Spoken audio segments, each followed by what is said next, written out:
Hi, my name is Richardson, and I am a course instructor in the Instructional Technology MED program at Western Governors University.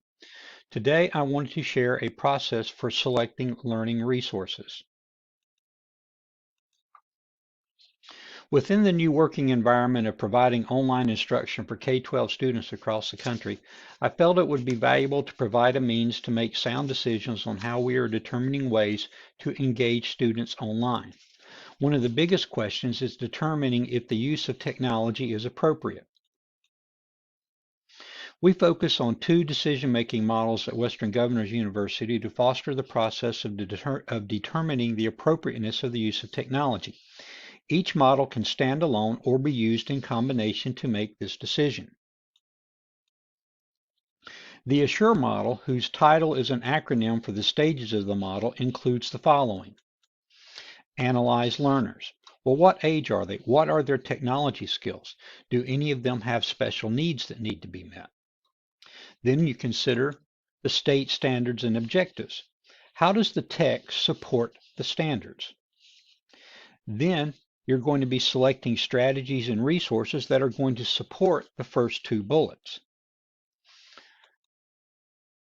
The U of the model represents utilizing resources.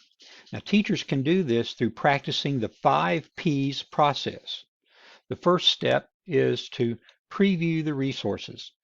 You don't want the first time use to be in front of the students. The second one is to prepare the resources. Do you need to set up class lists, enroll in the application, or input your own questions? The next P is to prepare the environment. Have enough devices. How's your bandwidth doing? Is it broad enough to handle the traffic that's going to be taking place? The next one, prepare the learners. Ensure they know how to operate the devices, access the application, and its functions. And the final P is to provide the learning experience. The next part of the acronym is the R, require learner participation.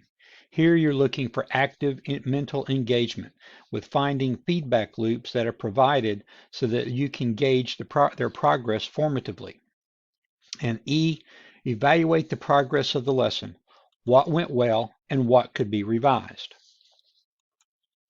Our second model is TIP, or the Technology Integration Planning Model.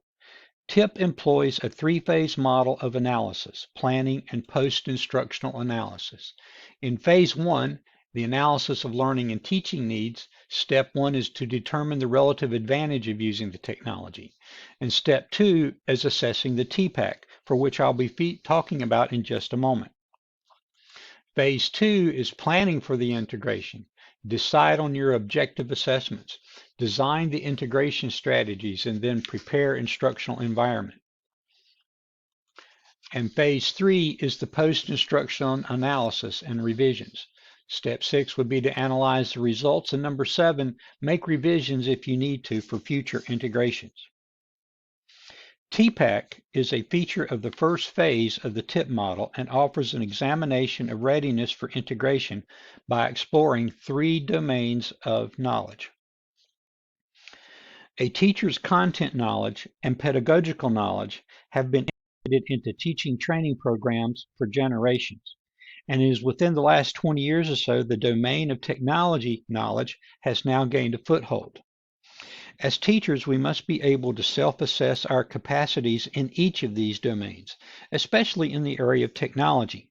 There is a lot of technology out there in many forms, but one of the keys to implement it successfully is to have the capacity to understand the technology's functions and operational features before implementing. Your confidence in the application will reduce the chances that your learners will come away from the experience without gaining in learning. When the 3 domains intersect, as in our chart, it is deemed appropriate to use the technology.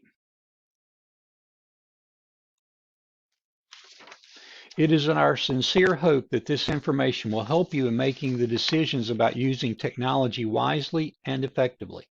It is also our hope that you stay well in our current environment. Good day.